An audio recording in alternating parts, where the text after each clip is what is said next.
In order to succeed, you must fail so that you know what not to do the next time. Anthony J. D'Angelo. My friends, each and every day, practice trade as much as you can. Learn by doing. Doesn't cost you anything but 10 to 15 minutes each and every day. Let's jump into these charts.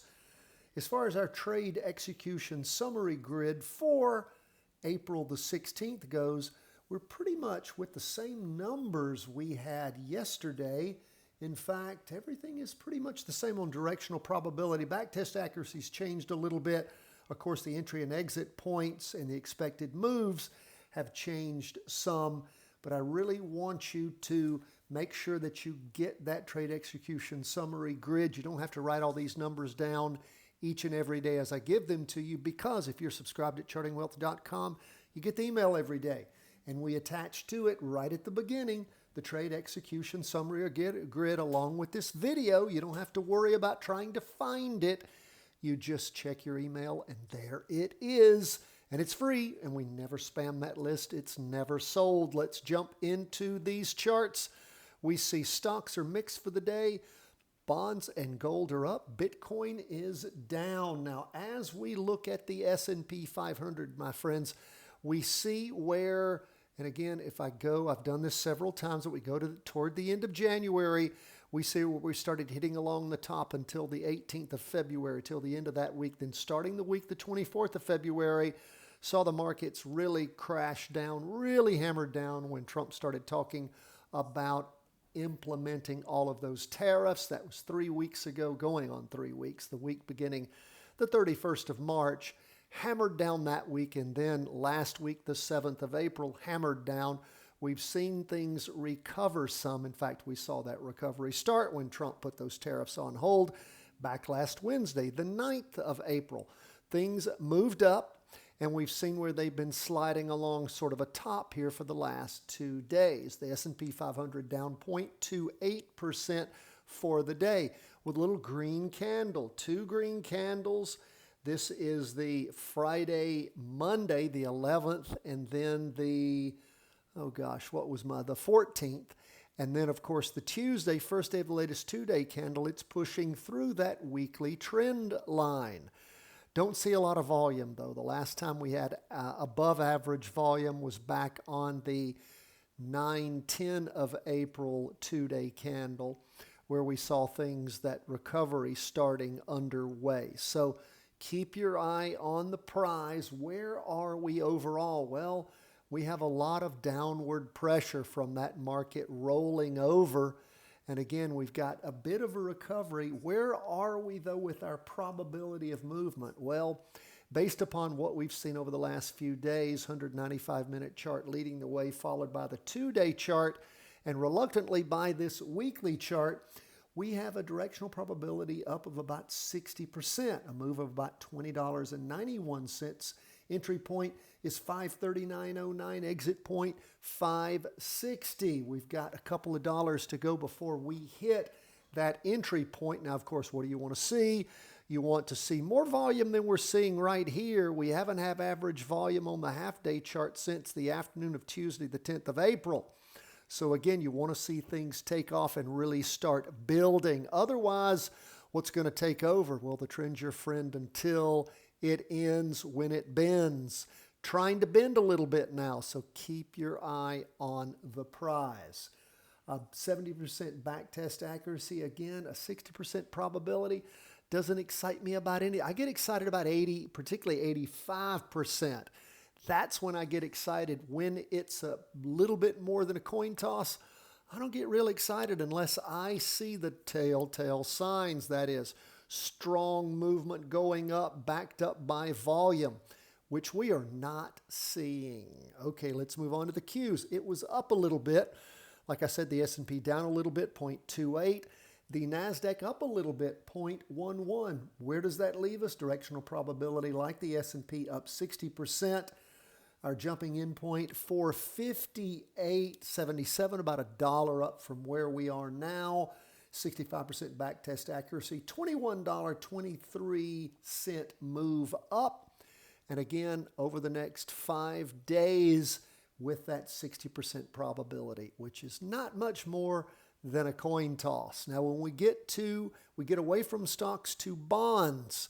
Bonds were up a little bit for the day, 0.35%, closed at 87.82. Now, bonds, because again, we had a real, you can see the volatility on bonds last week. This week, a red down candle, although you can see, and again, these are Heikin-Ashi candlesticks, so you need to understand Heikin-Ashi candlesticks. If you don't understand them, it's hard to understand what it is you are seeing. Heikin-Ashi candlesticks help us see the average pace of price movement, and it's very important to understand those calculations.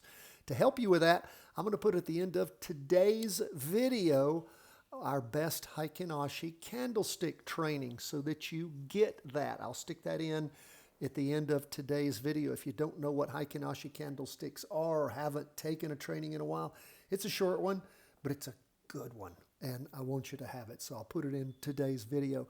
None of this, of course, costs you anything. Everything we do here is for free. We do appreciate our Patreon supporters, and they get a lot of extra bennies for doing that. You get a copy of my book first, the latest book, Three-Wave Trading Advantage. You also get my 3-part series, Options Made Simple, The Charting Wealth Way, and our weekly vertical crossovers every week. So it's worth doing. What do we see then with bonds? Well, we've still got a lot of downward pressure as bonds topped back on the week beginning 31st of March and then rolling over. We have a directional probability down of a little better than the S&P and the Q, 65%. The entry point is a little bit lower than where we are right now. It's a little bit higher than where we are, 87.96. Of course, what are you looking for? You're looking for red down candles. You're looking for nice volume to help you see that things are reverting over and moving down. That's not happening yet. But if you do see that happen and you decide to jump into a practice trade, you can expect at the best about a $4 down move, 75% backtest accuracy. Again, it's just a 65% probability. We like the high probabilities. And again, remember, our whole focus is not to just trade. It's to trade well, because the first rule of trading is don't lose money. Second rule of trading, don't lose money. Third rule of trading, make money. So you have to be careful. That's where we are with bonds. Now we get to the goodie. We get to gold.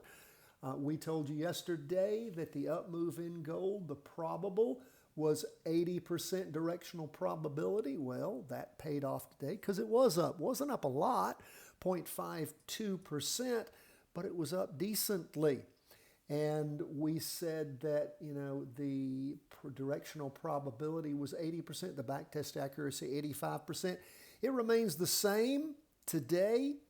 Our jumping in point now, the updated one, is about where we are right now at 297.78. We've got 297.45, 85% backtest accuracy. Up move expected over the next 12 days, $12.55 to $310, where there is some significant potential topping. So keep your eye on the prize.